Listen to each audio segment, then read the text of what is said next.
If you're a podcast host, listen up, this one's for you. My name is Allie Jackson. I'm the host of Finding Mr. Height, a dating and relationship podcast that I've been doing for 4 years now, sharing my positive and practical approach to dating that's built on my own life experience. And I wanted to share another experience that I've had, my secret behind monetizing my show. It's called Red Circle, and I was just telling my colleague about how much I love their platform. With Red Circle, not only am I getting a seamless hosting experience, but I also love the support I receive in ad sales. It's not just typical ad sales either. It's targeted opportunities based on my show and my life. And the platform is super simple. You just set your preferences and Red Circle matches you with sponsors that align with your show. You can vet every opportunity and their platform gives you great analytics. More recently too, my Red Circle team has brought me opportunities outside of my podcast on social media to really augment the podcast partnerships, bring them full circle. I just can't recommend them enough. If you want to give it a try, go to redcircle.com to get your free trial. That's redcircle.com for a free trial.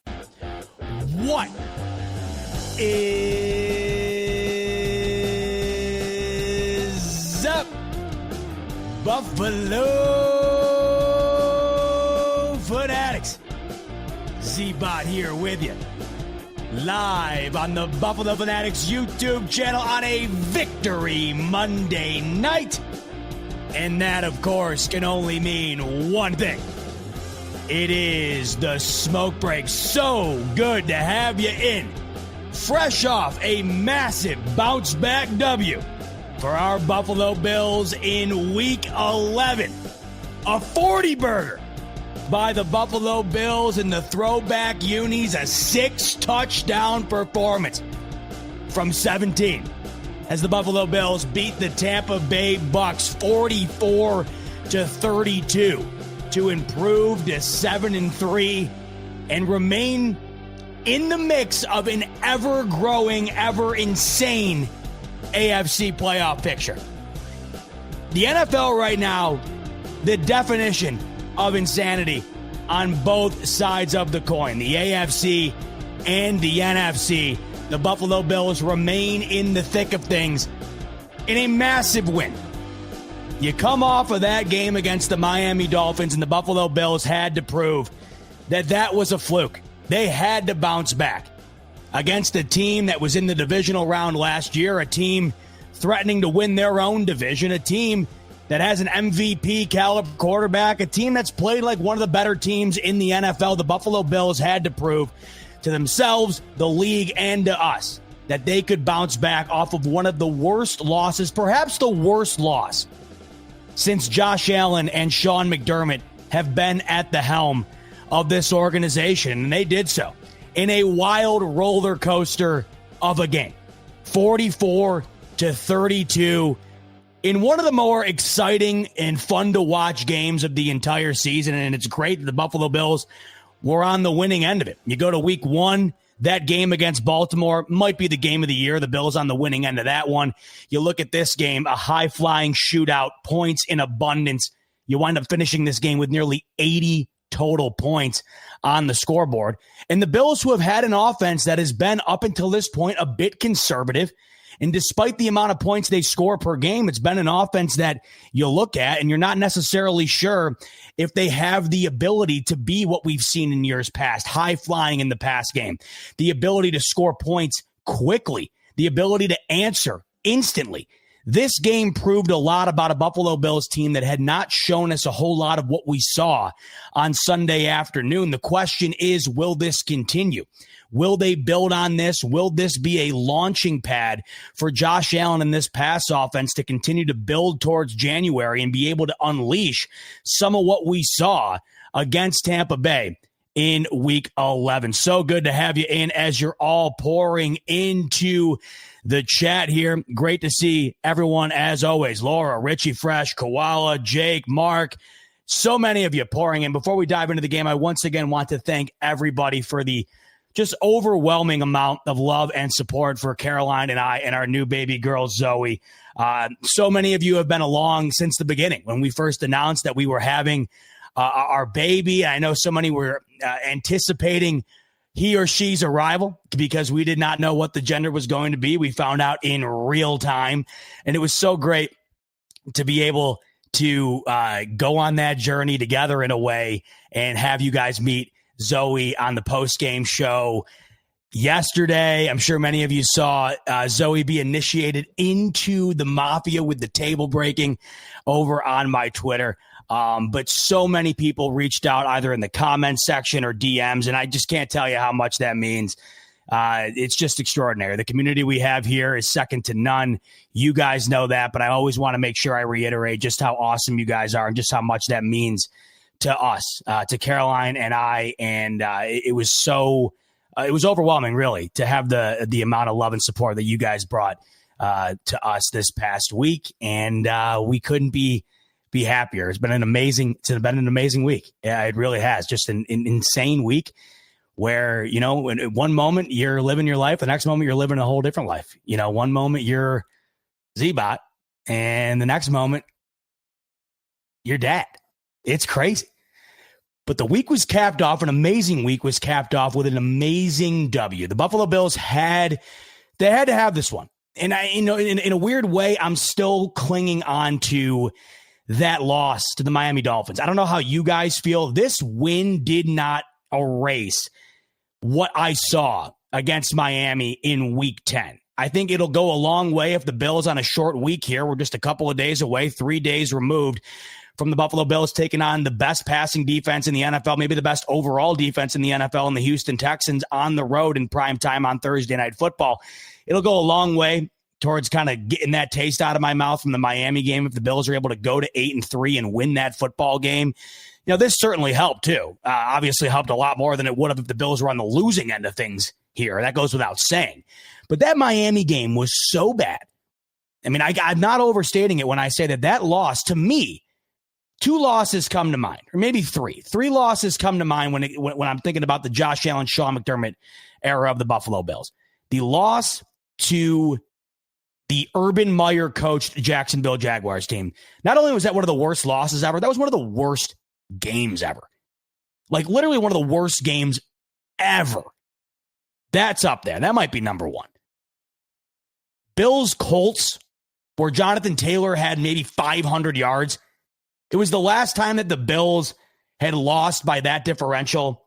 It probably until I couldn't even tell you. It was one of the worst. It was in terms of point differential. It might be still the worst loss that the Bills have had since Josh Allen's rookie year. And then that Miami game. I mean, when you factor in how bad Miami has been, you factor in that they fired their GM that week, 2 wins on the season. The Bills are nearly a double-digit road favorite. They had just traded away one of their best defensive players. They had numerous defensive starters out. They have Tyreek Hill on IR.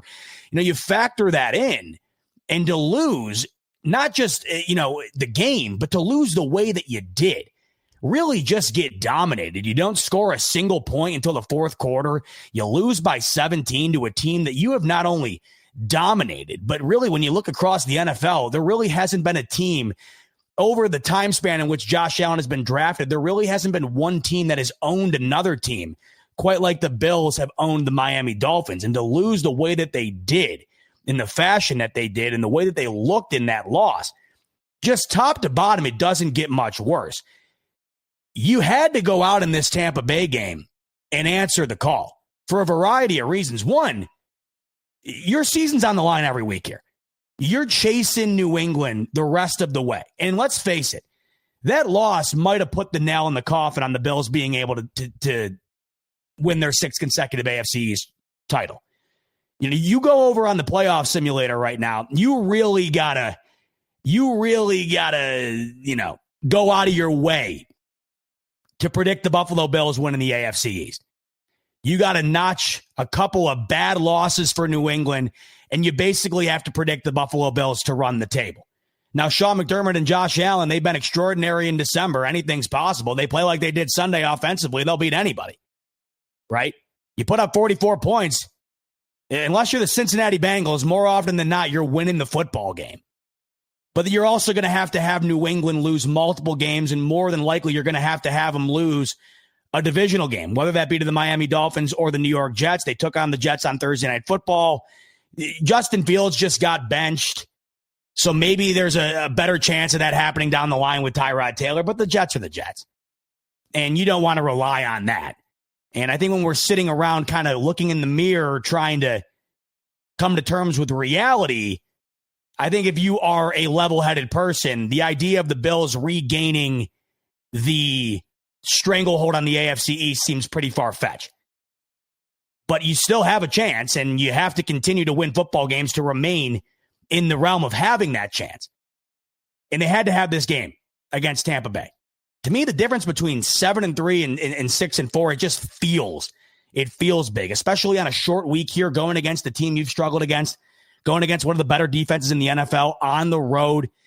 You just had to respond after losing the way that you did to Miami. And it felt like early on in this Tampa Bay game, it felt like there wasn't going to be a response, right? I mean, you come out, Josh Allen throws that chest pass, INT, and you're thinking, oh, man, is this just who the Buffalo Bills are? Is this going to be the 2025 version of the Buffalo Bills where they just sputter, where they just completely lose control and they tailspin here?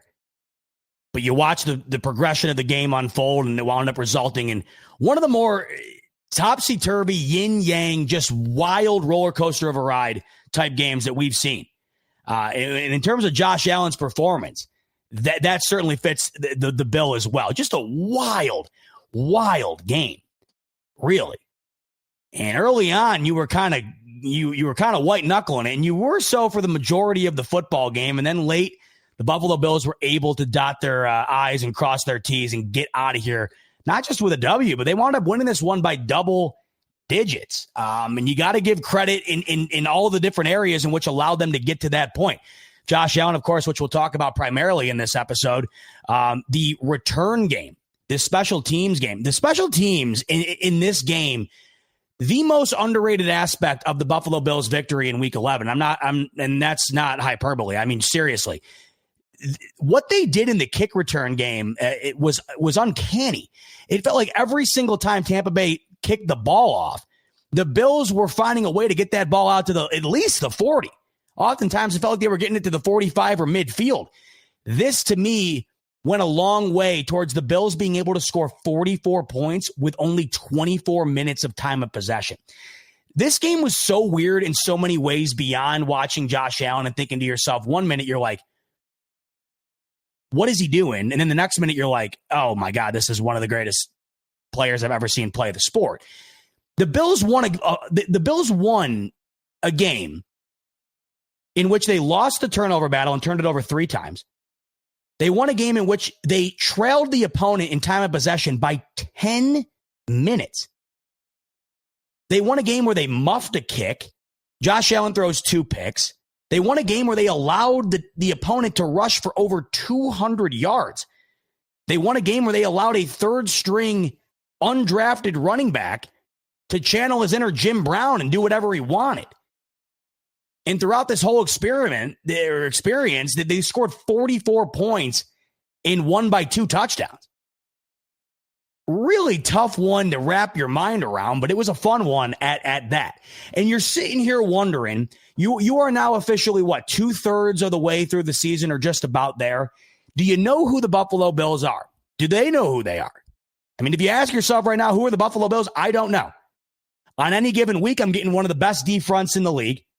And then on other weeks, I'm getting a team that really couldn't contain Baker Mayfield and his legs in Week 11. I'm getting a team that can't stop the run. But then you go out against Rico Dowdle and Chuba Hubbard, and you're somehow able to shut them down. And they went into that game as maybe the best running offense in the league. You're getting games where the Bills' offense moves methodically down the field, but it's very uninspiring, right? It's just kind of slow, and it's very dink and dunk, and it's not very exciting. And you're wondering if they have a passing offense. You're watching them, and you're thinking to yourself, can this Bills team throw the football down the field? Can they complete a pass that isn't within 5 yards of the line of scrimmage?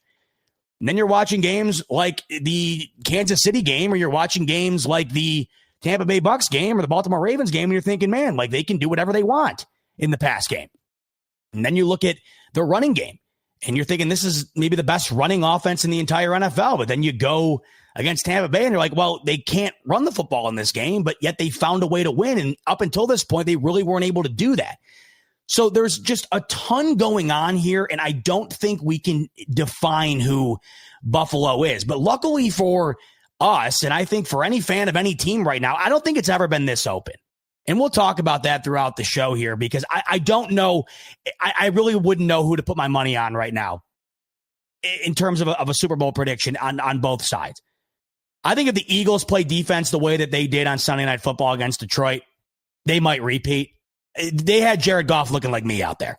I think at one point he was 2 of 18 down the stretch. That is insane. I mean, you can just dump the ball off to a running back out of the backfield 3 times and have a better stat line. I'm watching the Seahawks, who I thought, maybe going into Sunday might have been the best team in the NFL. Sam Darnold throws 4 picks, and they still got a game-winning field goal attempt off. It didn't go in, but they still had a chance. On the winning end of that game is the LA Rams, who I think might be maybe the best team in the NFL right now. They have their argument.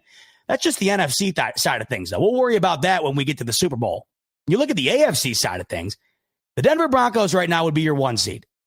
Would you have confidence in placing one single dollar on that offense being able to win 3 games to win a Super Bowl? I know they're 9-2, and that defense is on pace to break the single season sack record. It's an extraordinary defense. They're going to have to win the bowl or win playoff games on the back of that defense and that defense alone. Bo Nix's passer rating right now is worse than Justin Fields. You might look at Denver and think that they have a solid team because of Bo Nix. They have a solid team because they have an all-time defense as it stands right now. If you've watched Denver in any capacity this season, they are a brutal watch offensively. And I just don't think, as good as that defense is, and mind you, if you're a fan of any other team than Buffalo and you're watching this, I genuinely think this. I think anybody's got a chance right now. Anybody. As bad as the Bills have looked at times, as good as they've looked, you can make that argument for pretty much any team in the NFL. The Eagles against Detroit on Sunday Night Football, it's as good of a defensive performance as I've seen all year. That same team got dismantled by the New York Giants about a month ago in primetime. Right? The LA Chargers, you're thinking they're going to have a good year this year? Another year with Harbaugh, draft Amari and Hampton, whatever, injuries suffered, whatever. You go into week 11 and they got destroyed by Jacksonville.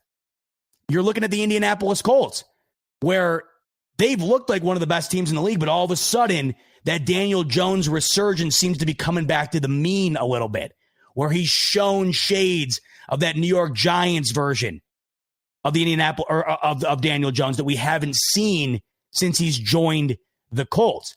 The Kansas City Chiefs. Folks, they're 5-5. I mean, you want to talk about having to do a song and dance to get the Bills to win the AFC East in terms of working the back ends of these playoff simulators. You got to do a full halftime routine to find a way to get Kansas City into the playoffs. They're 5-5. I mean, I can't get over it, and it doesn't get any easier. They got to play the Indianapolis Colts off a bye this upcoming week. They got to play that Broncos team again. They got a tough stretch down the road here. They're 5-5. They're 0-5. 0-5 in one-score games. They were 12-0 in them a season ago. You think the Bills don't have a chance to win the AFC East? The Chiefs quite literally have, I don't even know what it is. What is it? 0.1% chance maybe to win the West? They're 4.5 games behind Denver now. I mean, they're cooked. So you're talking about what could happen here. Mind you, the Chiefs could sneak in and win it again, for all I know. Would you put it past them? All they've done every year since Mahomes has been the starter is gotten to the AFC Championship and taken it to overtime. It's the worst they've done. So you can't put it past them. But my whole point here is that I have never been more sure of being unsure in my life when it comes to looking at the NFL landscape right now. I have no clue. I mean, if you were to tell me, if you were to transport into the future and come back and tell me that the Super Bowl wound up being the Pittsburgh Steelers and I don't know, the Carolina Panthers, the part of me would believe you. That's the way it's looked this year. I mean, that's just the way it has looked. I don't think one team necessarily has an edge over another. It's never been more week to week. The NFL is the most week to week sport where you'll have one narrative. I mean, this past week's the most perfect example. You got the Bills losing by 17 to the Miami Dolphins. They follow that game up within 1 week. They weren't able to score a point against the Dolphins until the fourth quarter. They score 44 against Tampa Bay and win by double digits. That's within 1 week. Like, you've never been more sure of being unsure in your life. And this is why, based on what I've seen from Buffalo right now, does it look like a team that I would throw money at to win the whole thing? Based on what we've seen from the whole body of work? Probably not. Because I don't think you can trust them based on how all over the place it has been. Yes, 10 games, 7 of them are victories. But there's been very little consistency in how they've gotten those victories. And what's more consistent seems to be the things that you're not in love with. Like the run defense, for instance, or the inability to throw the football. Then again, though, find me the team right now that you're going to make the argument has everything figured out and you are more than confident in the ability for them to go the distance and win the whole thing. I think every single team within the playoff picture right now has a legitimate argument. I really do. And this is why, to me, right now, with these Buffalo Bills, why not this year? Why not? Why not? All you got to do is find a way to give me what I saw against Carolina, what I saw against Kansas City, what I saw against Tampa Bay. You go into January and you pull out a game against Miami, you're toast. I don't care who you're playing, because you played one of the worst teams in the NFL in the Miami Dolphins and you got routed. So you pull that out of your bag against any single one of these teams that makes the playoffs. I don't care who it is. You're losing. But you give me shades of that Chiefs game, that Panthers game, that Bucks game. They're beating anybody. The question is, what's it going to be? And I don't think you can necessarily predict it. But the one thing that I do know is that when they get into the postseason, that's when Josh Allen, which is insane to say because he's incredible in the regular season, the guy is even more incredible in the postseason. And this is where, when I look at a team like the Denver Broncos, that defense is good enough to win the whole thing. But do you trust Bo Nix, despite how great that defense is? Do you trust Bo Nix in that offense, who's been struggling mightily, to say the least, to go the distance? Do you trust the Indianapolis Colts with Daniel Jones to go the distance? Jonathan Taylor, Offensive Player of the Year. I think they have an incredible football team. Do you trust it? And you can make this argument, and I'm not just calling these teams out. You can make this argument down the line. Do you trust the Bills' run D? Do you trust their pass offense? The Chiefs, do you trust them to win a one-score football game if they end up getting in? The Ravens, do you trust them? The ability to win in the postseason. They have not proven to be able to beat the top-tier teams in the postseason. Buffalo, Kansas City, they just haven't been able to do it. Who do you buy into? Who do you believe in? And I think that there's a solid argument for just about anybody. And then there, of course, is the New England Patriots. We all thought they were going to have a bounce-back year, I think. I don't think we thought it was going to be like this. And I think that they're in the driver's seat for the 1 seed. I mean, if I had to put my money on a team that's going to end up being the 1 seed, it would be New England. In order for the Buffalo Bills to surpass them and do what we all wanted them to do this year and get the 1 seed, they'd have to lose to Cincinnati this week. They'd have to lose to Buffalo, of course, and they'd have to lose to Baltimore. And then in that span, the Bills would pretty much have to run the table. And that would mean victories over Houston on Thursday night here, and the Philadelphia Eagles, the Pittsburgh Steelers, the New England Patriots, of course, again, the team that they've already lost to. Now, to that point, New England, 9-2, an unbelievable year. I think they're coasting right now to the 1 seed. Do you trust a second-year player in Drake May, despite how great he's been? Do you anticipate that going the distance? You can make the argument, certainly, that he could. He's been phenomenal. I think he's second right now behind Allen in the MVP voting. But my whole point here is I just think that it's just wide the hell open. It's wide the hell open. And I think in years past you would say this, but I think it was narrowed down to a couple of teams. I mean, even last year, I think you looked at it and it felt like it was Baltimore and Buffalo and Kansas City. So I look at this season and I really would not be stunned if it was anybody. Any of these teams. And that goes for the NFC too, really. I could see it being Philadelphia. I could see it being Seattle. I could see it being Detroit. I could see it being the Rams. So it's a wild, wild year. And the Buffalo Bills have certainly been a massive part of how wild this season has been. Koala's coming in, but new playoff teams have not done well in their playoff runs in recent years. New England hasn't been there since 2021. They haven't proved it yet. And that's the thing. I mean, who has? And that's the crazy thing too is if New England or if the Chiefs don't get in, then nobody's proven anything, because it's pretty much exclusively been the Kansas City Chiefs. So if the Chiefs don't get in, I mean, it's just open season in terms of teams that haven't really proved the ability to do it, because it's only been Kansas City. Jeremy's saying, I think the Rams will go all the way. I think if I had to put money on a team in the NFC right now, it would either be the Rams or the Eagles. And if I had to predict an NFC championship, I think that's what I would go with. I think that's what it would be if I had to predict it right now. But there's certainly teams on the outside that wouldn't shock me. I mean, I watched Seattle, 4 interceptions in that football game, and they lose by 2 points.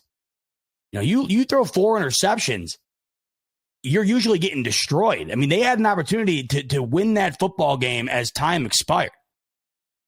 Mark saying, you don't listen to anybody but yourself talking nonstop. Well, that's typically how a podcast works when I'm the only one with the microphone and there's nobody else on here. Typically, when you host a show by yourself and you have a microphone and a camera and an audience, you talk. And that's how it usually works. So if that's not what you're looking for, I'm sorry, Mark, you might be in the wrong spot. Richie coming in with the super chat. Super Bowl odds, Rams plus 550, Eagles plus 600, then the Bills plus 850. Saw that, Richie. So right now, the Bills, despite what you've seen from them up until this point, the Buffalo Bills have the best betting odds to win the Super Bowl in the AFC.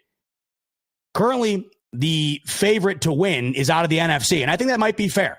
I think that with the Rams and the Eagles, and I'm glad you're bringing this up, Richie, because those two teams, to me, that would probably be my 1 and 2 right now. Those two teams should probably be favored based on what we've seen. And you look on the – so somebody's got to play them. Somebody's got to play them. And right now the Buffalo Bills are favored to do that. It's just I cannot get over this year and what it has been, and it hasn't dissipated. I mean, every week I'm feeling this, even more so than ever. Like as the weeks go on, it just feels like it continues to compound. Where I'm like, and it's mainly because our Buffalo Bills have just been in the thick of things. Where I have the 2-game skid before the bye after starting 4-0, and then you come off the bye and you beat the Panthers by scoring 40. Then you put the best performance of the year on display against Kansas City, and then you put one of the worst displays you put on the field in 8 years against Miami. And then you follow that up by, once again, another unbelievable fireworks show against Tampa Bay. I mean, it's just been lunacy. You look at last year and it was awfully consistent when you really get down to it. After they lost to Baltimore and Houston, the Bills pretty much would go on to score 30-plus points every single game and win every single game. Other than the LA Rams game where they still went absolutely nuclear. Josh Allen had one of the best performances of his career, and they just couldn't get a stop on the other end. But it was pretty consistent. Every week you were pretty much getting the same thing. A top-tier Josh Allen performance, no turnovers, no sacks, 30-plus points, and a victory. And the losses that you did have, all 3 of them came against teams that wound up making it to the divisional round of the playoffs. Not including the end of the year loss where they rested their starters.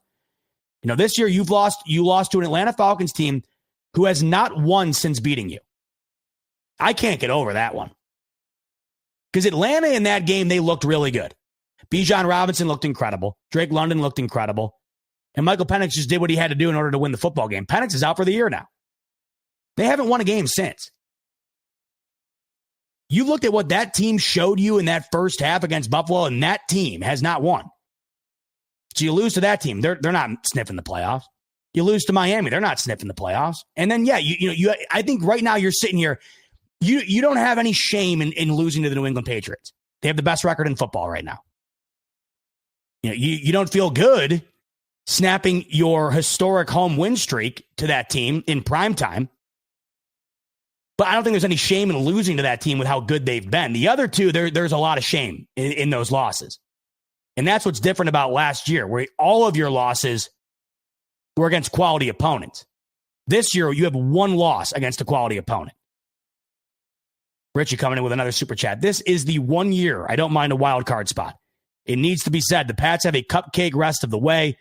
They'll get humble soon. Bills winning Super Bowl 60. I mean, a wild card spot is what you're going to need to get comfortable with, I think. Unless something extraordinary happens here, you're going to need to see a pretty drastic fall off from the Patriots. You're going to need to see an unbelievable run from the Buffalo Bills.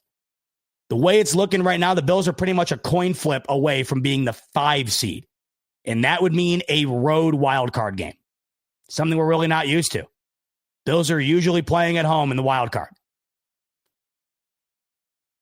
I've ran simulations where the Bills can lose one more game, go 13-4, and still be on the road wild card weekend. That's how top heavy the AFC is right now, from 1 all the way down to 7. And that's how much it sucks to not win your division. Because the Patriots, with their cupcake schedule, as Richie's referring to, they really could go 14-3. And even if they went 13-4, they'd have the tiebreaker over Buffalo. Because that would mean that they've won all their divisional games except for one against the Bills, should they beat them. So you can lose one more game and still be on the road wild card weekend with the 5 seed. That's just the type of year it is. Richie back in saying, still going to be Bills, Chiefs, AFC champ and buff. It would be insane. I mean, the way we're looking at it right now, that would pretty much mean the Bills would be on the road wild card weekend, divisional round, and then be home for the AFC championship. How insane would that be? But would you put it past would you rule it out at this point? Would you rule that out with how crazy the year has been? DEOASF with a chat. Just a nice, simple chat, no message. If you have a message for me, DEO, let me know, but I appreciate the super chat nonetheless. So let's talk Bills Bucks. That was just an insane game. And let's talk Josh Allen in particular here, because as you're watching the football game, you couldn't help but think, is this a great performance or is this a bad performance? Is it somewhere in the middle? What is this? Now that I've had about 24 hours to reflect on it, here's what it is. What Josh Allen did against the Tampa Bay Buccaneers is exactly what this Buffalo Bills team needs right now. They had no identity in the pass game other than a dump off to Khalil Shakir and, a couple of passes around the line of scrimmage, hoping to move the ball down the field, dink and dunk, and hopefully you score off of a 7-minute drive or so. What we saw on Sunday was the 2022 version of Josh Allen reincarnated. It was unleashed. And this is what this team needs right now. When you've had so many questions surrounding your pass game, when you've had so many questions surrounding your wide receivers and their impact on the team, when you've had so many questions on Josh Allen and how good he's really been this season, you needed to see the ability to uncork it, take the top off of this thing and kind of just go nuts like they did against Tampa. They have not done that really at all, other than the second half against the Baltimore Ravens in week 1, where they just, seriously, that was one of the more incredible performances we've ever seen. It was one of the more unbelievable comebacks we've ever seen. But other than that, all the way back to begin the year, we haven't seen much of it. What Josh Allen did on Sunday cannot be taken for granted. It was one of the best performances ever. The only other guy in the Super Bowl era to do what Josh Allen did on Sunday was Josh Allen. 3 touchdowns on the ground, 3 touchdowns through the air, 6 total touchdowns. And there's a clip of him after he gets into the end zone on one of his rushing touchdowns where he's laughing like the Joker. I don't know if you've seen this, but he's laughing like the Joker off of a pack of off of getting, sprayed with laughing gas. And after I watched that, I thought to myself, 17 might be back. Not that he wasn't here, because 17 won the MVP a season ago without needing to be a maniac. But this team right now feels like it needs the maniac version of Josh Allen. almost like the symbiote version. Anybody in here a Spider-Man fan? You know, Peter Parker, he does great as is, as the regular friendly neighborhood Spider-Man. But then he gets that symbiote suit, and he takes it up another level. Now, granted, when Spider-Man gets that symbiote suit, there's good and there's bad. The good is he's more powerful than ever. The strength is off the charts. He's got this anger, this vengeance that doesn't exist in the typical Spider-Man. The downside is, though, he doesn't think as clearly. He's not as rational. He does things that typical Spider-Man wouldn't do that winds up harming him. Now, as we know in the movies, the symbiote Spider-Man isn't the Spider-Man that you want swinging around the streets of Manhattan on a daily basis. More bad than good. But to me, there's no harm in Josh Allen getting a little dab of that symbiote on his jersey. And I think that's what we got on Sunday. I think all year long we've been getting friendly neighborhood Josh Allen. And I think Sunday against the Tampa Bay Bucs, you got a little dash of that symbiote black suit version of Josh Allen. Now, the thing is, you can't go all in on that.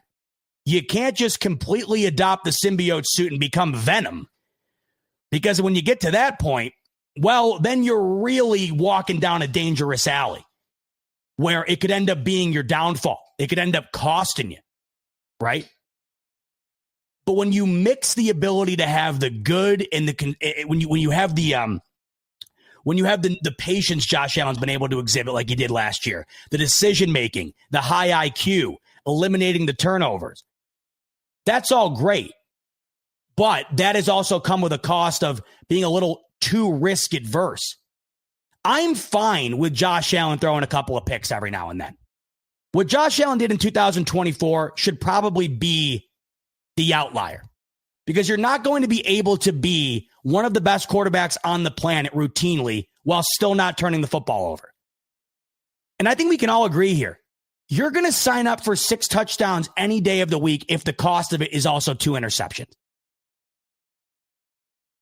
If the price to pay for 44 points and 6 touchdowns and 350 all-purpose yards from your quarterback is 2 interceptions, 2 pretty bad interceptions, I think we're all fitting the bill.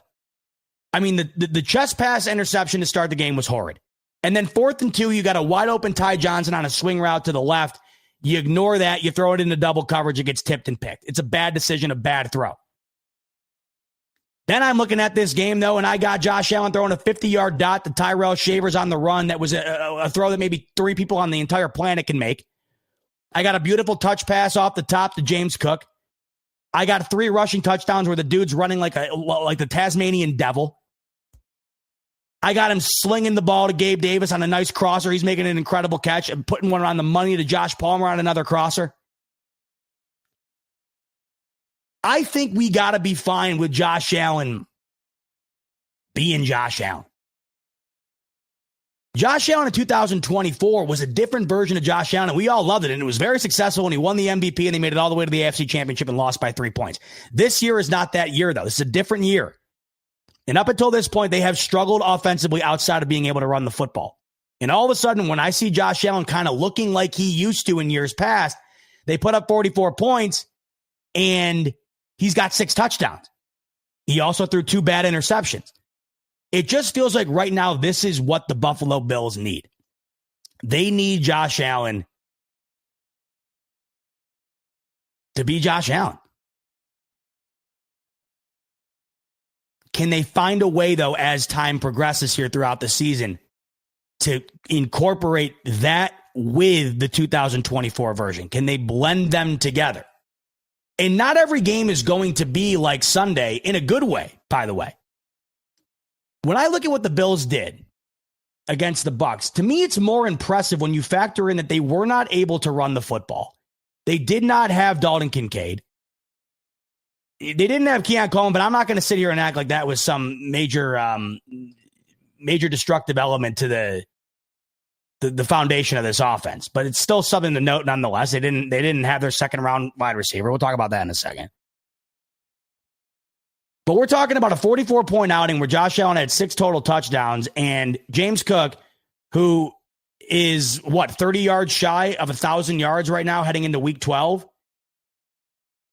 He only had 48 rushing yards on 16 carries. He was averaging 3 yards a clip. It was one of their toughest outings all year, maybe their toughest in the run game. So I'm without my number one pass catcher. I'm without the run game that's been maybe the best in the NFL all year. And I'm also looking at the numbers for Khalil Shakir, who has been, as of late, one of the staples of this passing game. Just getting him the ball in the flat or in space and allowing him to make a play. Khalil Shakir had one catch for -3 yards in this football game. So if I told you before the game the Bills would go up against the Tampa Bay Bucs, a 6-3 team at the top of their division, if I told you that the Bills would have 48 yards from James Cook on the ground on 16 attempts, if I told you that Khalil Shakir would have one catch for -3 yards, if I told you that Dalton Kincaid did not play, Keon Coleman did not play, they turned the ball over 3 times, they had 10 minutes less time of possession, and they allowed 32 points, and they allowed the Tampa Bay Bucs to run for over 200 yards. There is not a soul that would have looked me in the face and said, oh, Buffalo definitely won that game, right? Oh, I could see where the Buffalo Bills won that game. They won by double digits. This is what makes it so much more impressive to me. And so I'm looking at that game yesterday, and I'm thinking about the Josh Allen experience that I'm witnessing, and it was awfully frustrating at times. I'm watching the chest pass INT. I'm watching the tip ball INT on 4th and 2 where he throws it into double coverage. I'm watching him miss a wide open Khalil Shakir on the left side of the field. I'm watching him miss a wide open Curtis Samuel on the right side of the field. I'm watching him miss a wide open Reggie Gilliam on a 2-point conversion. And I'm factoring all this in while I'm also watching him make insane play after insane play. And I'm thinking to myself, like, how good is this performance? And then I reflect and I let time go on and I think about the whole body of work. And then you realize all of those things that I just listed off would have done any other team in the league in that did not have the quarterback named Josh Allen. Every single thing I just listed off to you. 10 minutes less time of possession. A muffed punt. 200 yards allowed on the ground. 30-plus points allowed. 35 minutes time of possession. The Buffalo Bills, or any team for that matter, are losing that game 99 out of 100 times. The only way you win that football game is if you have an all-world quarterback performing at an all-world level. And despite the inefficiencies in that game and the mistakes, Josh Allen was all-worldly against the Tampa Bay Bucs. And this is where you're watching the game and you're frustrated with missing wide open receivers and you're frustrated with the INTs. But then you're watching all of the insanely amazing plays being made and the touchdown being scored after score after score after score. The Bills don't win that football game with anybody else. There's no other team that wins that football game in the league right now.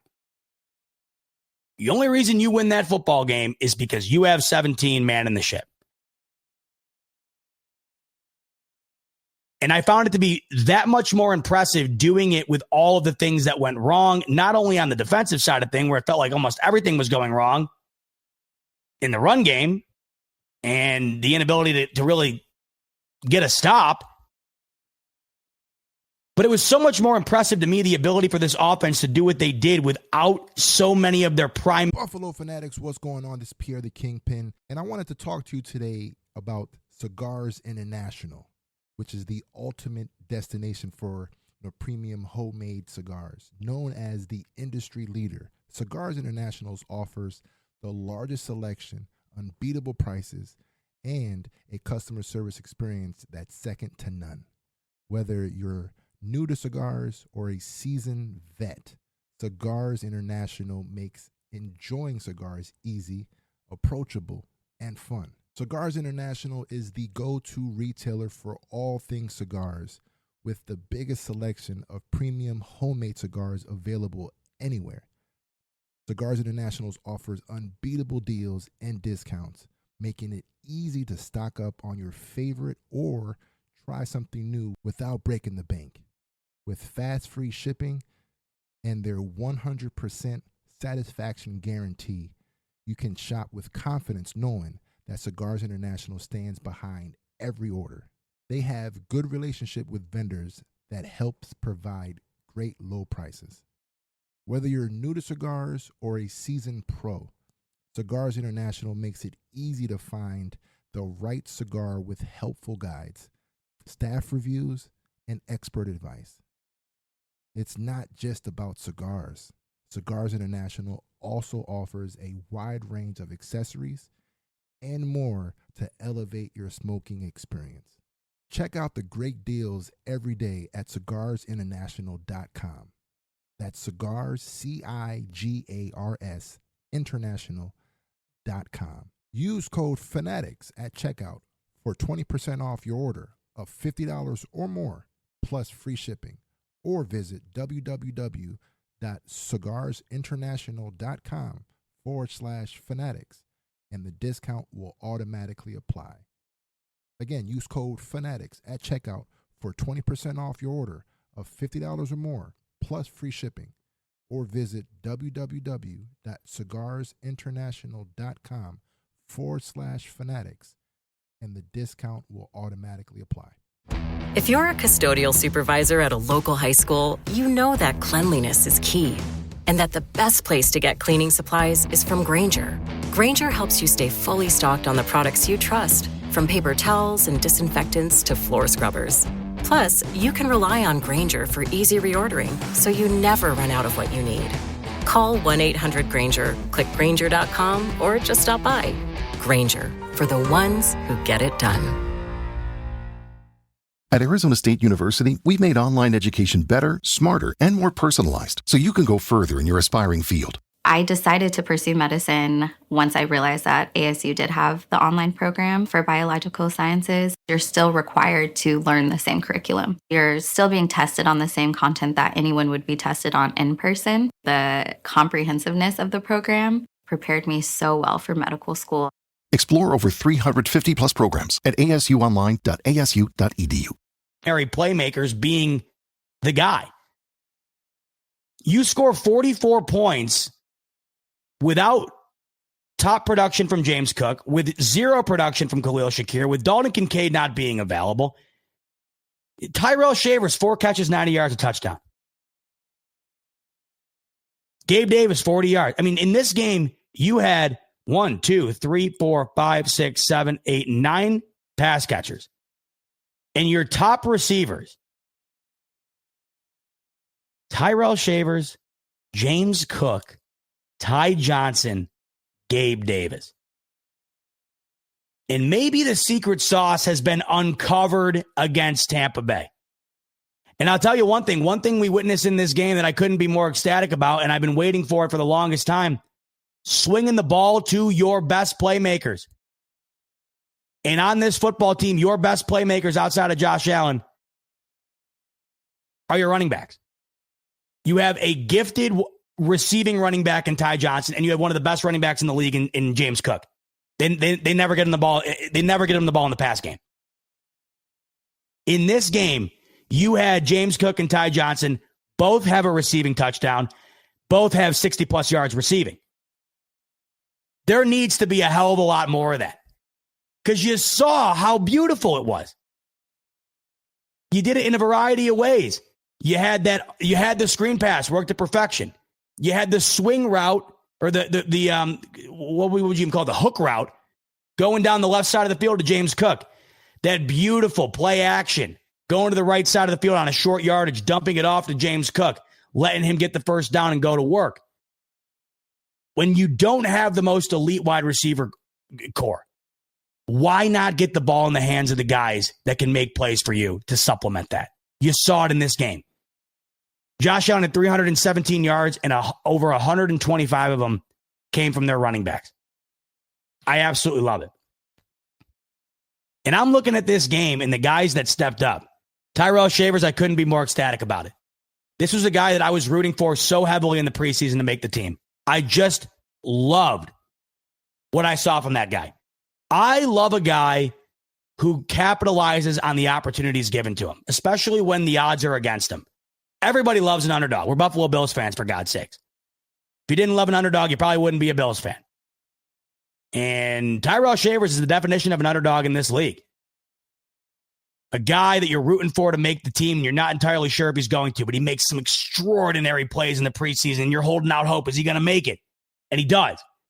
He makes the roster. And you go into the regular season, he just hasn't been given that many opportunities. Keon Coleman, benched. Dalton Kincaid, out. Khalil Shakir kind of taken out of this football game. Shavers, we're calling your number. And guess what? The guy who has stepped up to the call, the guy who has cashed in on every opportunity given to him, does so yet again in a major spot. Josh Allen calls his number. He winds up leading the team in receptions, yards, and gets in the end zone. How could you not be ecstatic about what Tyrell Shavers showed you against the Bucs? And this is why, we'll talk about this in a minute, but I don't know how you take reps away from that guy going into Thursday night. How do you take reps away from that guy? After the Keon Coleman situation and after what you saw from Shavers, how do you look that guy in the face and take reps away from him? I don't care if you were drafted number 1 overall or if you were working at a Subway last week. If you are giving me the best production possible on my football team out on the field on Sunday, Thursday, Monday night, whenever, that's what I want out there. That's what I want out there, point blank. I don't give a damn. I don't care about the investment made. I don't care about the money spent. I don't care about your status. I don't care about your popularity. I don't care about anything. I care about what you're doing for me between the yard lines on the gridiron. I care about what you're doing with the opportunities given to you. And Tyrell Shavers has pretty much had zero opportunity this year. How many targets did he even have going into this football game? But in a game where he was basically called upon to be the guy, what do you know? Cash is in. Cash is in. And this was this to me, like, it makes you wonder what you're going to see moving forward. I want to talk about Gabe Davis for a second. So this is Gabe Davis's first game back after rejoining the Buffalo Bills. 3 catches, 40 yards. I mean, this isn't a day you're writing home to mom about. Here's why I'm excited about Gabe Davis, though. Right off the bat, his first catch back with Buffalo was an extraordinary catch. It was a slant route for maybe 12 yards. Once again, you're not writing home to mama about it. Go back and watch that catch, though. Josh Allen throws at about 150 miles an hour. It is completely covered like glue. Beautiful catch. The one thing we have to keep in mind, the Buffalo Bills never wanted to get rid of Gabe Davis. Brandon Beane didn't want to move off of Gabe Davis. It was just a financial casualty. Gabe Davis had been such a good enough wide receiver, too, for this team that he had earned the ability to max out on a contract or get to as close to a max as he was ever going to get to a dollar amount that you hope your whole lifetime winds up coming on the table. And the Bills just were not in position to pay it. The Bills right now are one of the more cap-strapped teams in the NFL. They were not in position to pay Gabe Davis the amount of money that Jacksonville wind up coming to the table with. But in a perfect world where the salary cap doesn't exist and Brandon Beane can keep whoever he wants whenever he wants, Gabe Davis would never have left this football team. Gabe Davis had one of the better rapports with Josh Allen that he's had in his entire career. Gabe Davis has made some of the biggest plays off the arm of Josh Allen since this team drafted Josh Allen. And Gabe Davis was one of the more Gabe Davis was one of the more go-to guys Josh Allen has had in his career since joining the team. But when you have the Jacksonville Jaguars coming to the table willing to pay that money, when you have the Bills in the financial situation that they're in, it's a business. But in a world where the Bills wouldn't have to worry about paying the guy, Gabe Davis would have never left. It's not like Stephon Diggs where it had nothing to do with money and it had everything to do with this just isn't working out. This just is no longer a mutually beneficial relationship. We gotta go our separate ways here. My whole point is the Bills now have him back for nothing.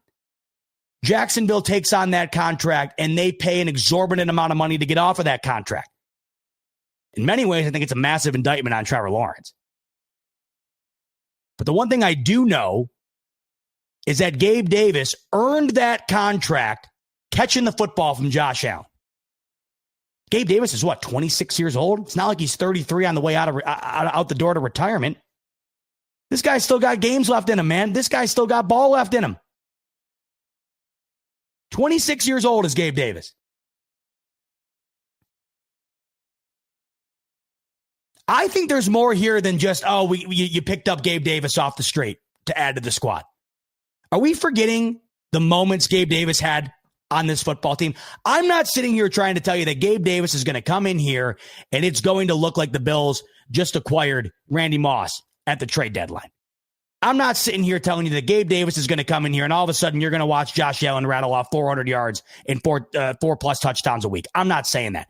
But what I am saying is in a year where you have pretty much no stability at the wide receiver position, you have question marks all over the place. You're wondering what the hell is going on with your second round pick. Your top wide receiver right now is Khalil Shakir, whose bulk share of yardage comes off of yards after the catch. Your by far best receiver on this entire team is a tight end. With all these question marks, the inability to throw the ball down the field, all of this stuff. With all of this stuff in mind, how is this not a massive addition? And when I say massive, once again, I'm not talking about going from day to night here, or night to day, or whatever. I'm just talking about being improvement. I'm talking about adding improvement that was needed. And even though he had a 3-catch, 40-yard game, it was his first game back off of an injury, first game back with this team. I think that there's going to be something there. You got Josh Palmer back healthy. Tyrell Shavers in his first ever real opportunity to have an impact on this team goes nuts. You get the running backs involved in the pass game. I just think you saw some stuff against the Bucs that if replicated and if built upon can really have this team go a long way from just removing themselves from just constantly being ripped for not having anybody to throw the ball to.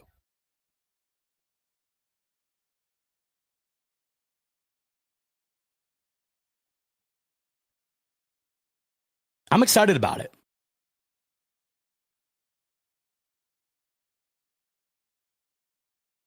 Once again, I don't think it's this revolutionary addition. But you have to keep in mind that Gabe Davis earned a contract so lucrative that Bean had to move off of him because of what he was able to produce with Josh Allen. Just because they had to move off of him doesn't mean the ability to produce with Josh Allen goes away, or they wanted it to go away.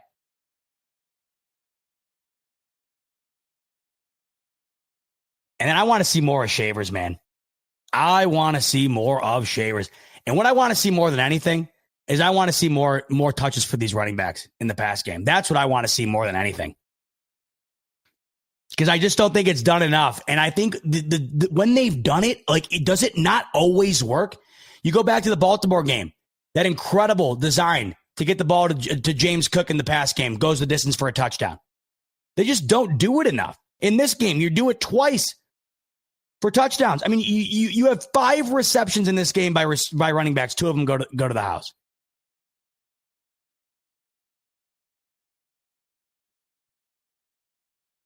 Let's go to the Super Chats. DEO. No reason why the Bills shouldn't make a playoff run this year. The team that's had our number for years looks broken. Every team so far looks beatable, and that's the key. Right now, I think the Bills could be beaten by anybody in the postseason. Right now, I think the Bills could beat anybody in the postseason. Why not the Bills? Why not the Bills? This is the beauty of the NFL, and I feel like no more than this year. How many teams, how many fan bases are sitting around right now saying, why not us? Why not us? Why not New England? Why not Denver? Why not Buffalo? Why not Baltimore? Why not Pittsburgh?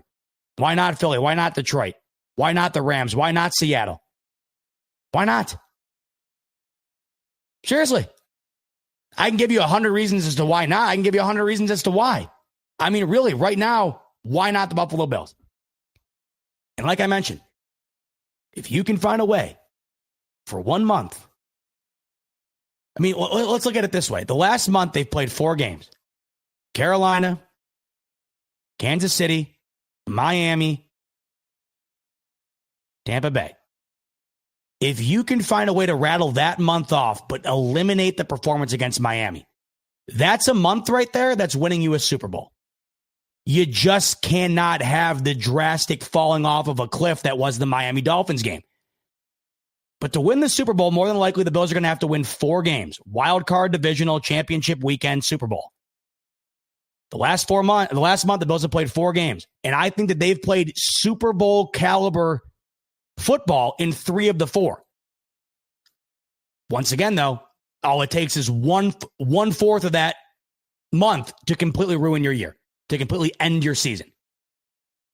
But my point here is, in a month's time, in the same amount of games that it's going to take you to win the Super Bowl, the Bills have shown you 3/4 of the way they're capable of playing Super Bowl caliber football. Mind you, 3 of those wins came against 2 guaranteed playoff teams and 1 that maybe finds their way in Carolina. Don't look now. Carolina's a half game back of the Tampa Bay Bucks in their division. They're 6-5. Actually, I can't say Kansas City, but wow, this is weird to say. I'm so used to saying this. By the way, I can't say Kansas City's a guaranteed football playoff team. By the way, that just hit me. You can't say they are. Oh my God. How insane is that? I'm so used to just saying that like it's nothing that it just hit me like a ton of bricks. Either way, though, I think it goes without saying that it's a quality win to beat the team that's been in the AFC Championship the last, what feels like 20 years in a row. I think it's 7 or 8. They have played championship caliber football team, or they have played championship caliber football 3 of the last 4 weeks. The key is, can they get to January and not have that Miami type week, not have that Atlanta type week, that New England type week? Because that's what's going to end your season. But if you play like you did against Carolina, and if you play like you did against Kansas City, and if you play like you did against Tampa, that's a team that could win the whole thing. Once again, why not Buffalo? You just cannot have the absolute 180 that was the Atlanta game or the Miami game. You can't have it, because in an instant, your season's done. I don't care who you're playing against, because you lost both those games against 2 teams that are towards the bottom of the league right now. Money, Mitch, my main man, the lead Robster, saying, Bot, congrats on your baby. Oh, appreciate you, Mitch. On November 11th, I became an uncle at 30 years old. If you ever wondered why I'm nice to you as a Penn State fan, it's because my in-laws are from PA. I will be giving my nephew OSU gear. Love you, Bot. Love you too, Mitch. I really appreciate the love. And I'll tell you what, being an uncle, one of the coolest things. I am an uncle to 6 nieces and nephews. It's one of my favorite things on the planet. I love it. I'm hanging out with those young guns all the time. It's so much fun, because you get all the reward of being a parent without having to have the responsibility of being the parent. You get to have all the fun, and then when the grunt work comes around, all right, go see mommy and daddy. It's the best. Now I'm getting the whole other perspective, now being the mommy and daddy in that situation, or being the daddy in that situation. But congrats to you, Mitch. This is your first time becoming an uncle. It's awesome. So enjoy it. It's a lot of fun, and spoil them, because you get to do that. You know what I mean? You get to do that without any repercussions. You get to spoil them, and then you give them a bunch of candy. You don't have to deal with the sugar high. You know what I mean? The real saying, what is he about doing on? Yeah, I know. I got to wrap this up. By the way, it's going a little long. I didn't even have a game plan. I just wanted to come on and rant a little bit. You know what I mean? Which, by the way, I hope I didn't upset. Who was that earlier? Who is this right here? This guy right here. I got to go back. I feel like this guy, I've seen him comment before. I think this guy just hates me.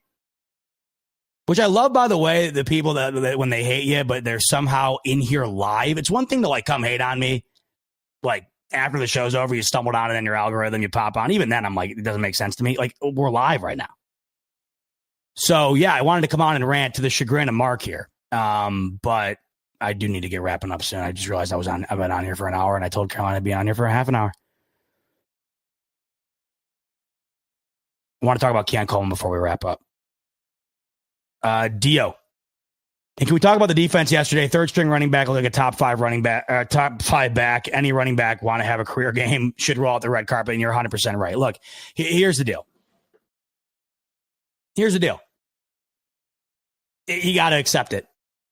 This is who the Buffalo Bills are on the run D. It's who they are. They have allowed the Dolphins to do this. They have allowed the Ravens to do this. They have allowed the Tampa Bay Bucs to do this. They have allowed the Atlanta Falcons to do this. This is who they are. This isn't going to end. This is why, to me, the worst possible draw that the Bills could get in the postseason right now is the Colts. I don't care if Daniel Jones has the worst outing of his career. I genuinely think Jonathan Taylor could win that football game single-handedly on the offensive side of things. I think in that football game, Jonathan Taylor is to the Colts what Josh Allen is to the Bills, just based on that matchup. This is who this team is right now in the run D. You know, I literally tweeted it out yesterday. I said, it doesn't matter if you are Barry Sanders or if you're Sean Tucker, a third string undrafted running back. You are poised for a career game, like you just said. Like literally like you just said, Dio. I said the same thing. I mean, who hasn't had a career game? This is why, you know, I kind of bought into maybe some resurgence here because of the Bills' ability to shut down Chuba Hubbard and Rico Dowdle going into that game when they maybe had the best running offense in the NFL. But when I look back on it, the Bills built such a substantial lead in that game, and they also eliminated the passing game, and they sacked Andy Dalton 7 times. The Panthers never even had an opportunity to get the run game going. It just never was in the cards. The Bills just beat them in so many other facets they couldn't run the ball. But when teams have the ability to establish the run and continue to build on that, it's worked pretty much every single time. Pretty much every single time. And more often than not, what comes with that is a 40 to 50 plus yard rushing touchdown at the minimum to inflate those numbers to holy hell. It is what it is right now. I do not foresee this magic switch being flipped where the Bills' run defense becomes something you can count on. This is what it is. Fortunately, the Bills' passing defense has been pretty good. I mean, we are getting some exceptional play out of Cole Bishop. This is amazing to watch. He is becoming everything you hoped he was going to be when you drafted him in the second round. And when you come off of essentially a year-ending injury and you come into this year banged up again and you're wondering, is this going to work out because we really need it to? Wow, is it really starting to pay in dividends? 3 interceptions, 3 really big interceptions. He's looked phenomenal. You're starting to really shore up that back end. Max Hairston, sky's the limit there. I mean, seriously, we've only seen how many quarters of football from this guy? 10? Sky's the limit there. I think you've definitely seen some added maturity to this back end and some more reliability with Jordan Poyer being added into the mix. I like this pass defense right now. But the run defense is, you're going to have to take what it is. It is what it is.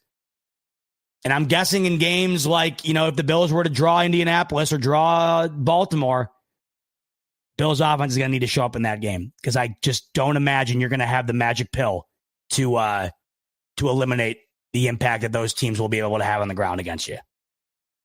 This is why I feel like you really, you wouldn't mind drawing a Pittsburgh or you wouldn't mind drawing a Kansas City. Now, I know what you're saying. Bah, what are you saying? Believe me, I get it. I'm just talking about simply based on the matchup. Not saying they win or lose the game. I'm just simply talking about the matchup. The Bills do not match up well with the Colts. And frankly, the Bills don't match up well with Baltimore. I don't know how they beat them. I don't know how they beat them as much as they do. I really don't. The Bills can't stop the run, and they have the best running tandem maybe ever. I don't know how the Bills beat them the way that they do. I really don't. Does anybody really know? A lot of it has to do with self-inflicted wounds by Baltimore. The Bills usually overperforming on defense in those games, and then Josh Allen usually has a pretty damn good game in almost all of those games. Dio saying, also, who hates on Z-Bot? What a loser. Hello. But I'm getting sick of Keon. Dancing on the sideline while not having a decent game since week 1 is laughable. Richie, by the way, saying, Richie, Bill's going to get hot at the right time. Hakuna Matata. Listen, they were hot on Sunday. Keep it rolling because you only got 3 days until you got to keep that flame lit. You're playing in 3 nights. You're playing in 72 hours from right now. The Buffalo Bills are kicking off in Houston. All right, so Dio brought up Keon Coleman. Let's talk about it before we close up here. By the way, Monday Night Football. What's going on over there? Not that I can't. I don't even care. Yeah, this game's going exactly how I anticipated. 3-3. Who the hell over at the league office said, you know what? Mid-November, I got a beautiful idea. We're already starting to talk about the playoff picture, and the seeding conversations are really going to start heating up, and divisional battles are really going to start to form. I got the perfect primetime game idea. Cowboys Raiders. In what world was that ever going to be a good decision this late into the year? Much less ever. Maybe you want to go with it maybe week 3. Oh, you got Tom Brady at the ownership. Maybe Geno Smith will be good for the Raiders, and you got Pete Carroll, and Brock Bowers is as good as it gets, and Genti, he's going to be a star. I maybe get it. Plus Dallas, they're in primetime all the time. November, did anybody not foresee this being the outcome where you have 2 teams well below 500? I don't get it. All the games this past weekend, you had Bills, Bucks, Rams, Seahawks, Chargers, Jags. I'm just thinking of Denver, Kansas City, all of those games, and you wind up with Dallas and Las Vegas. I'm sorry. You're a I just don't get how you make. The NFL does so much so well. I don't get how some of these decisions end up being made. I just some of these decisions, like that decision, the virtual measurement debacle. How does some of these things get greenlit? You do so much so well to the point where you have become synonymous with the American culture. I mean, you are embedded within it. Nothing is bigger than the NFL when it comes to entertainment in the country. It's as big as it gets. I don't get how some of these things get greenlit. I just don't. You've gotten to the point where you have dominated the American culture. So you would think things like this would get weeded out. I don't. Sometimes I'm just left scratching my head. All right, Keon Coleman.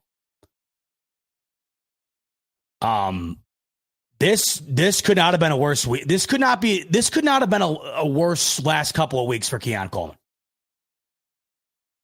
You go into the trade deadline and everyone's pounding the table, wanting Brandon Beane to make a move for wide receiver because you currently have not seen enough production from your first pick 2 drafts ago at that position to rely on him being the answer at wide receiver.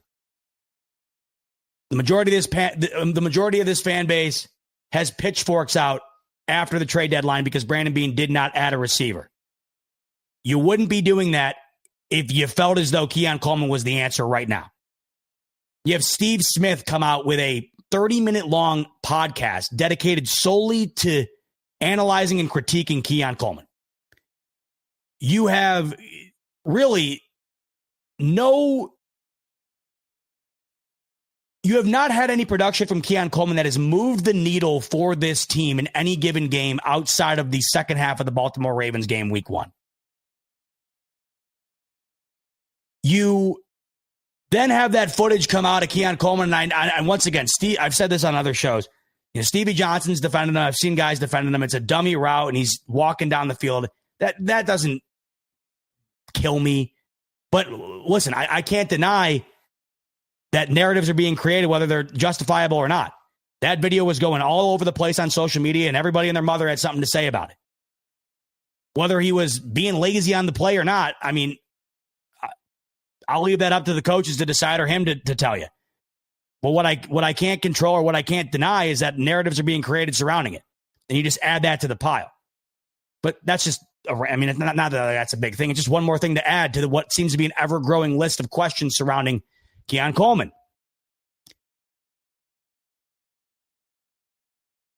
And then you go into this weekend and you're without Dalton Kincaid, and it feels like Keon Coleman is going to be the guy that you just need something from.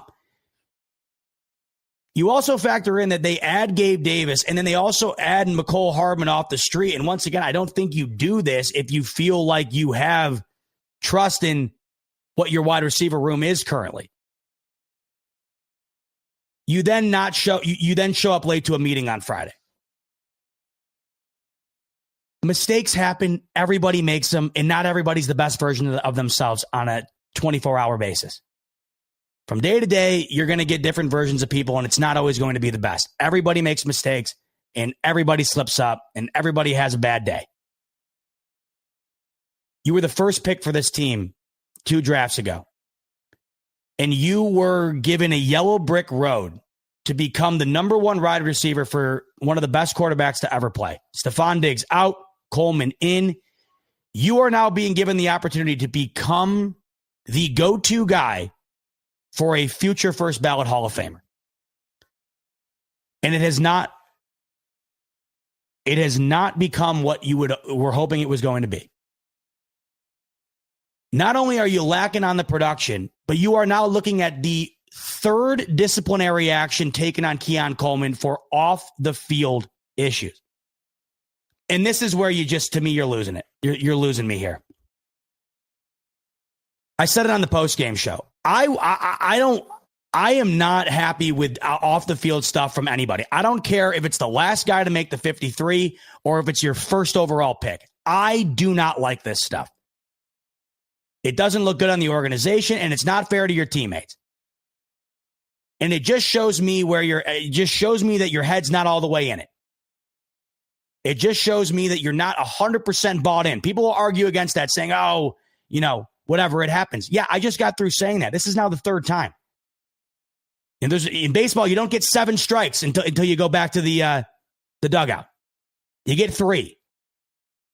And you're going into this football game in a massive must-win game. I shouldn't say, you know what I mean. You're going into a massive football game, 2 6-3 teams. You're chasing the top of the AFC. You're chasing the Patriots in the division. You're trying to bounce back off of a terrible loss. This is where you would imagine your 2nd-round wide receiver drafted to be the future of the position, to be a guy that you're going to rely on when your top target in Dalton Kincaid's out. And he's not on the field for disciplinary issues. And I'll tell you this right now, and maybe Sean McDermott wouldn't admit it, but this is how this is my take on it. If Keon Coleman right now is hovering around 1,000 yards receiving this year in 7 or 8 touchdowns, does Sean McDermott put his foot down and not play Keon Coleman in this game? I don't think so. I think the decision is a lot easier to make when the production just flat out hasn't been there. There's nothing worse to me than not living up to the billing of being the first pick for this team in the draft, then compounding that with doing things off the field that result in your 3rd disciplinary action taken on you. And then you see after the game, he's asked about it, and he's flat out asked if there's a lesson to be learned here. And he said no. You guys can read that however you want. I don't know how the answer isn't a resounding yes, the major lesson to be learned here. I know he said, I got to be better. I know he said that. I don't understand how you're asked, is there a lesson to be learned here? And you don't say, yes, absolutely. Beyond all this, though, the worst thing that could have possibly happened in this whole situation for him, not only have you not been playing well and you've not been producing, and Josh Allen clearly does not seem to have any element of trust in you. Not only all that, you add in the 3rd disciplinary action to result in now you not playing a full game. The disciplinary action before that, there was 1 game where he missed a drive for disciplinary issues. There was 1 game where he missed a quarter.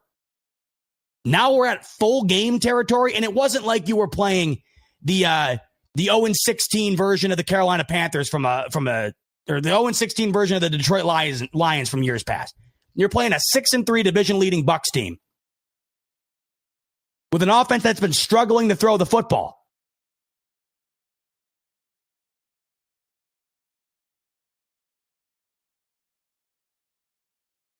The worst thing that could have happened here, though, is what happened. Not only have you not been producing and you get healthy scratched for being late to a meeting, your third time being disciplined. But in the game in which you miss, they score 44 points. Josh Allen has 6 touchdowns. The guy who was far from being a lock to make the team at their receiver position, and Tyrell Shavers, leads the way with 4 catches, 90 yards, and a touchdown. The guy who just got added to this team in his first game back, and Gabe Davis, has 3 for 40, which has basically been what the stat line's been for Keon Coleman.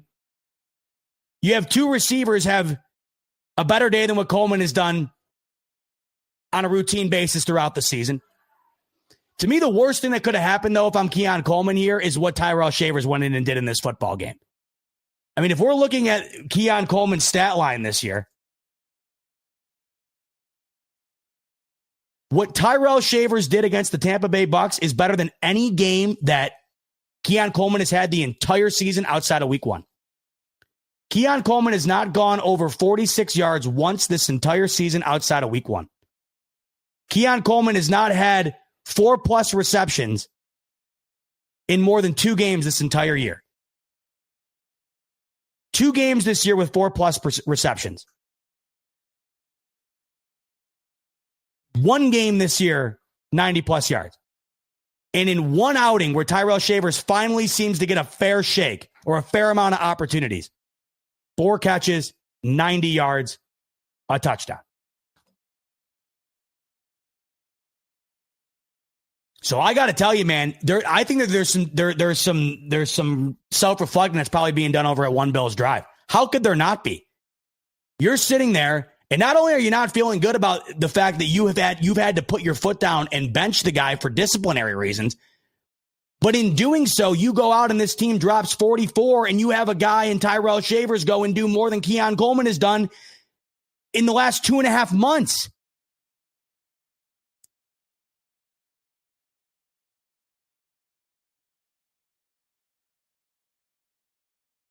And this might suck to hear, and I got to tell you, it sucks to say. When the Bills drafted Keon Coleman, all I wanted was for this guy to become a homegrown stud at the position. The Bills haven't had it with Josh Allen. The guys that have been best for Josh Allen have been added from on the outside. Stephon Diggs, Cole Beasley, John Brown.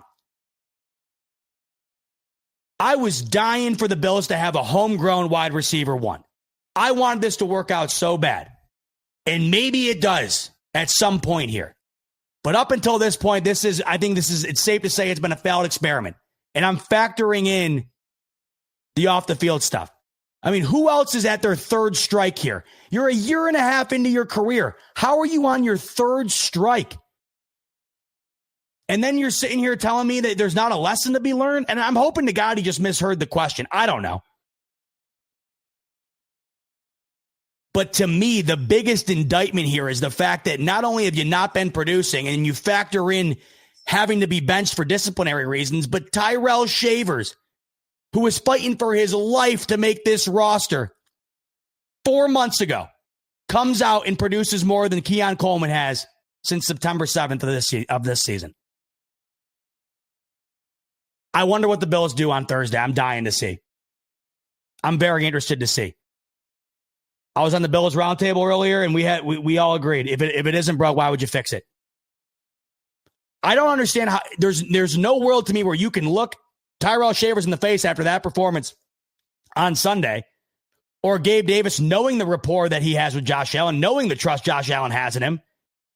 I don't think you can look at either of those guys and say, we're reducing your targets and your snap count for Coleman. I don't know how you can do that. How can you do that off of a 44-point performance?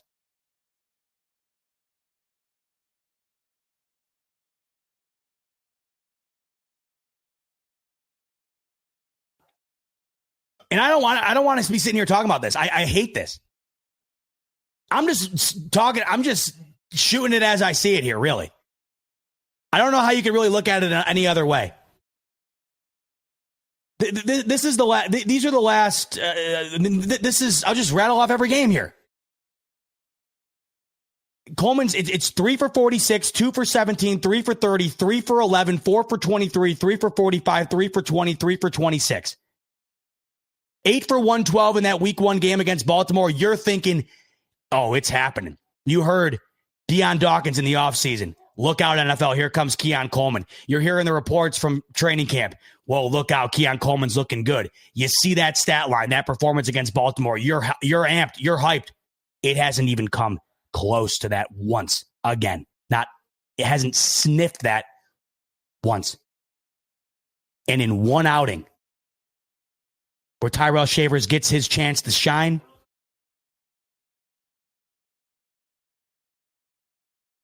boom, 490 and a touchdown.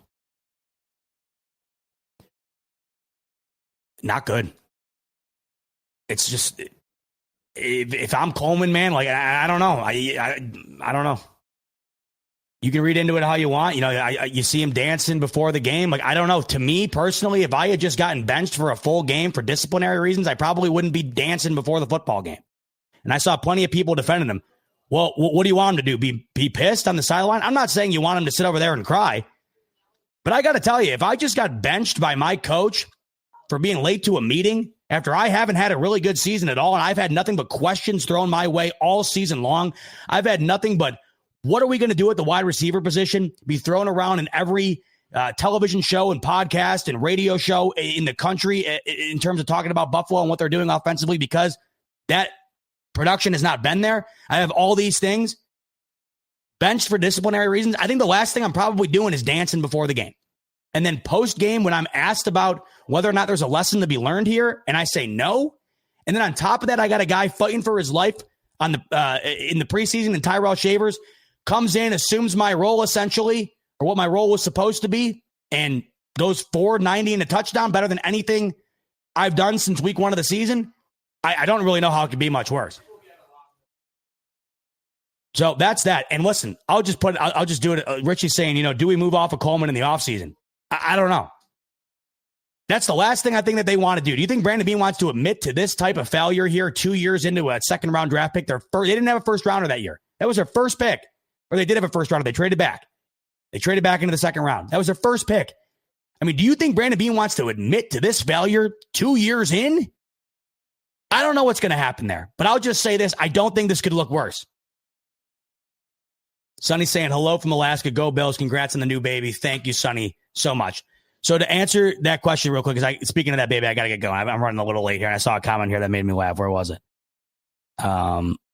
Yeah, it was Steve here. Zeba, how you doing all these podcasts with a 5-day-old going to end up on the couch? I am. So I got to wrap this up, seriously. But one last thing I'll say is this. I don't want to have to move off the guy. And I wanted it to work. I want it to work. I'm just talking about what's happened up until this point. I would love to see a 180. I would love to see this guy be completely bought in. And we never hear of a disciplinary action being taken on him ever again because it's not necessary.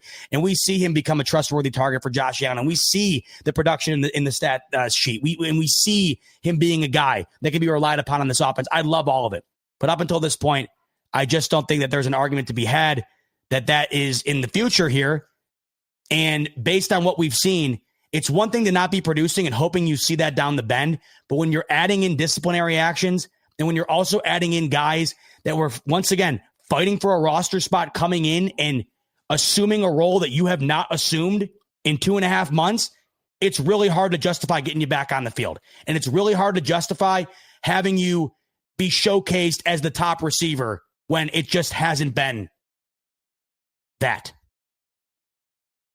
And that is that.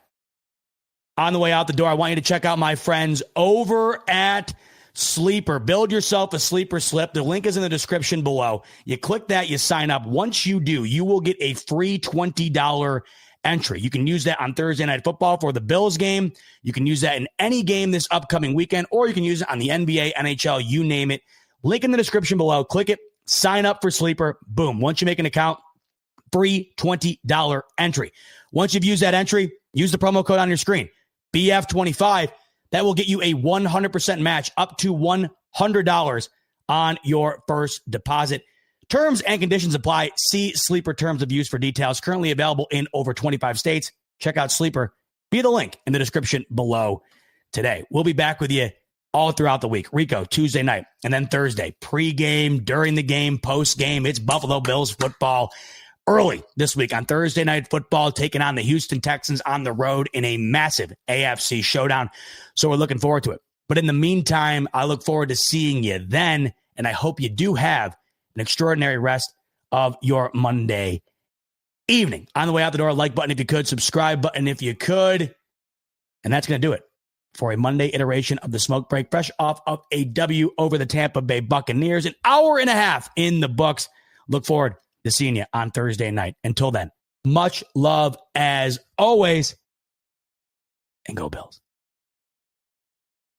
If you're a podcast host, listen up. This one's for you. My name is Allie Jackson. I'm the host of Finding Mr. Height, a dating and relationship podcast that I've been doing for 4 years now, sharing my positive and practical approach to dating that's built on my own life experience. And I wanted to share another experience that I've had, my secret behind monetizing my show. It's called Red Circle. And I was just telling my colleague about how much I love their platform. With Red Circle, not only am I getting a seamless hosting experience, but I also love the support I receive in ad sales. It's not just typical ad sales either. It's targeted opportunities based on my show and my life. And the platform is super simple. You just set your preferences and Red Circle matches you with sponsors that align with your show. You can vet every opportunity and their platform gives you great analytics. More recently too, my Red Circle team has brought me opportunities outside of my podcast on social media to really augment the podcast partnerships, bring them full circle. I just can't recommend them enough. If you want to give it a try, go to redcircle.com to get your free trial. That's redcircle.com for a free trial.